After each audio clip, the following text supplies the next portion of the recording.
You've seen this graph. It shows up on the thumbnail of about 400 videos. Confidence starts sky high when you know nothing, crashes when you learn a bit, then slowly climbs back as you get good. Here's the part that doesn't make the thumbnails. For more than 20 years, psychologists have been arguing about whether that curve means what everyone says it means. Some of them have shown you can produce a shape very close to it, using numbers that have nothing to do with human confidence at all.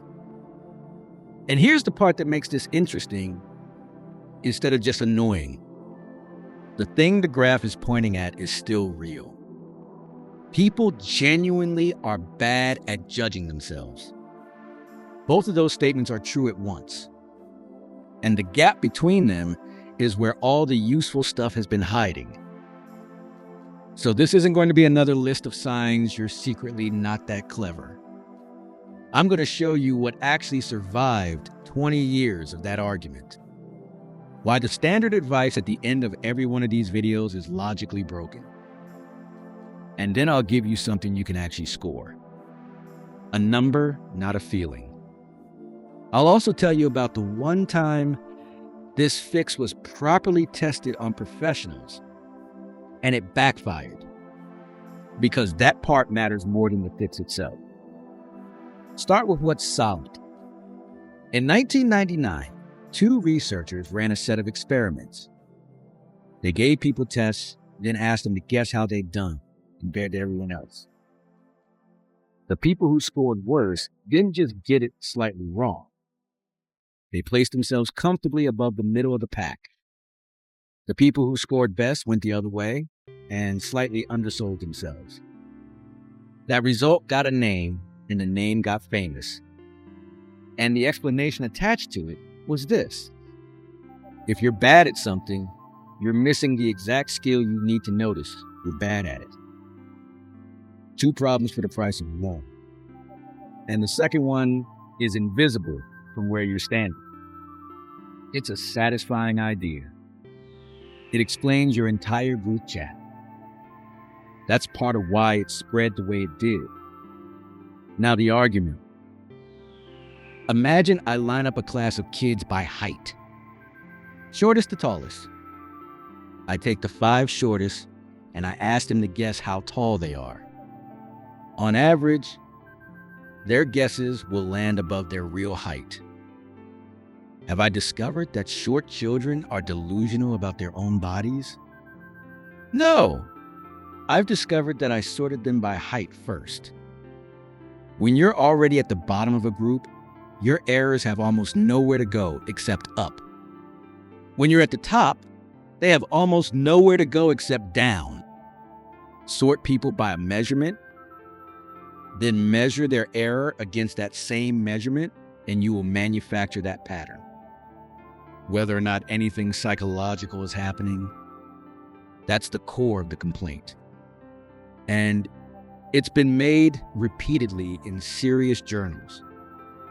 In 2002, again in 2008, and in a run of papers through 2016, 2017, and 2020. The technical names are regression to the mean and autocorrelation. The plain version is the method partly builds the result. But here's what stops this from being a simple takedown. And it's the bit that gets left out whenever someone tells you it's been debunked. The researchers making that argument have, in several cases, run the studies again. And the pattern still turns up. It's weaker than advertised. It doesn't hold in every domain. When you test it with more careful methods, it sometimes disappears entirely and sometimes doesn't. Dunning himself has responded in print and defended it. So the honest summary is narrower and more useful than either the original claim or the debunking. The specific story that incompetence blinds you to itself as a special mechanism is contested.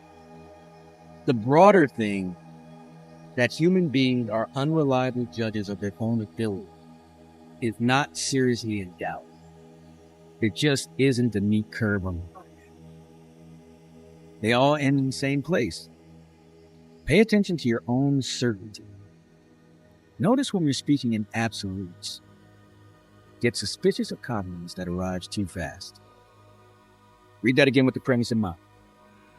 The premise is that your instrument for judging yourself is unreliable. The advice is to use that instrument more carefully. That's checking your arithmetic by doing the same arithmetic a second time. If the error is in the method, repetition doesn't find it. You need something outside your own head. And there's a second problem with the introspection approach that's worse than the logic problem. It has no output. There's no result. Nothing you can look at next week and say, that's better than it was. You can't improve what you can't see move. So let me show you a group of people who genuinely got good at this. Not philosophers, not psychologists, weather forecasters. When a forecaster says 70% chance of rain, that number turns out to be remarkably trustworthy. Across enough 70% days, it rains on roughly 70%. That's called being well calibrated. And it's rare enough that it's worth asking how they got there. They didn't get there through humility. They got there because every single prediction they make is written down, published, and then compared against what actually happened. Every day, for years, they have a scoreboard. And the scoreboard is not optional. That's the whole difference. Not attitude. Feedback, they found out over and over exactly how wrong they were and in which direction. You have almost none of that. You make dozens of confident predictions a week, and you're never scored on a single one. You don't find out. And when you don't find out, being wrong feels precisely the same as being right. Forever. So here's the thing. I actually want you to take me. I call it a confidence reset. And it takes about 11 seconds. 3 steps. 1, before you find out, write the claim down. Not after. Before something you'll actually learn the answer to. A meeting will go a certain way. A project will take a certain number of days. A person will respond a certain way. A purchase will be worth it. 2, put a number on it. How sure are you as a percentage? 60, 90, 55. Don't agonize, just write what you feel. 3, when reality shows up, score it. Right or wrong. That's it. Don't write an essay about it. Do that for about 20 entries, and something appears that you have never once been able to see about yourself. Take everything you marked 90%.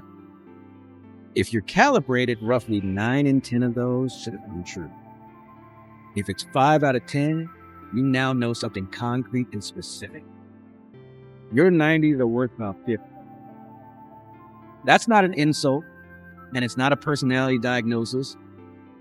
It's a measurement, and measurements can move. This is exactly what those education studies keep finding, by the way. Ask students to predict their exam score when they sit there, then show them both numbers side by side, repeatedly, and their self-assessment improves. Not because anyone lectured them about humility, because they finally got to see the gap.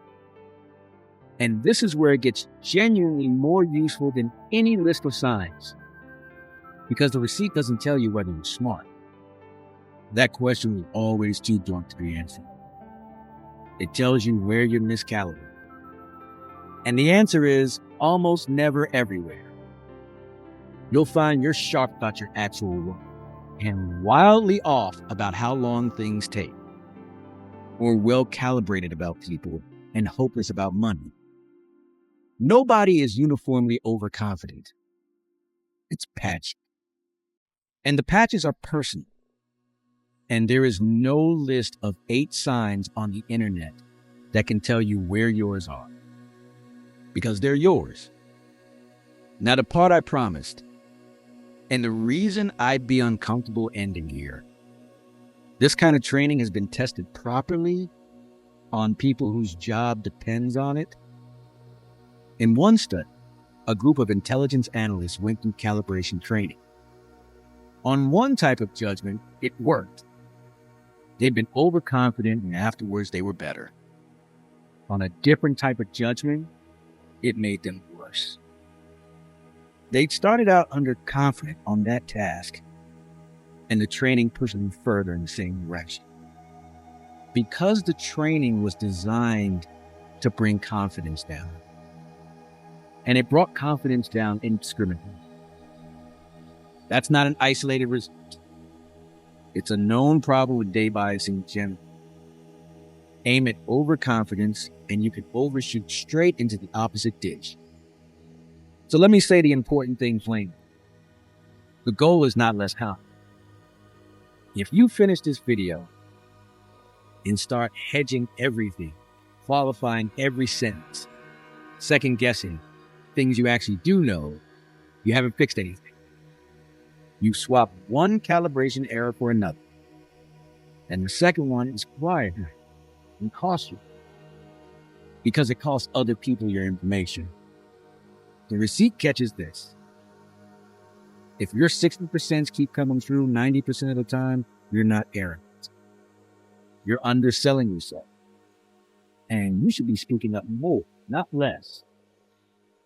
If 20 entries sounds like too much, here's one smaller move with decent evidence behind it. Before you commit to something you're sure about, generate the alternative first. Not, am I sure? You'll always say yes. Instead, what would I expect to be seeing right now if I were wrong about this? That question does something the vague version can't. It forces you to produce a specific competing picture. And comparing 2 pictures is a thing your brain is actually good at. Judging one picture in isolation is the thing it's bad at. Researchers have been finding this since the mid-'80s. Considering an alternative explicitly reduces overconfidence in a way that simply being told to be careful does not. It takes about 4 seconds. And you can do it in the middle of a sentence. So, pulling this together, the famous curve is partly an artifact of how the measurement was built. The thing underneath it, that people are unreliable judges of themselves, is real. And it doesn't need the curve retreat. Introspection can't fix it, because introspection is the thing that's broken. Feedback fixes it. Which is why the best calibrated people on earth are the ones who get scored every day. And the target isn't humility. It's accuracy. Someone who is confidently right and says so is not the problem this video is about. So here's what I actually want. And it's small. Write 1 receipt. Right now, before you close this, one thing you'll find out the answer to inside a week and the percentage next to it. Those 2 things in common. The claim and the number. Come back when you know and tell me if you were right. I genuinely want to see the spread. And honestly, the comment section on a video like this ends up more interesting than the video. If someone, has been told to just be more humble, and it obviously hasn't helped, that's who this is for. Send it to them. And subscribe if you want more of this. I'd rather make 1 video that hands you something you can measure than 10 that hand you a list of signs. See you in the next one.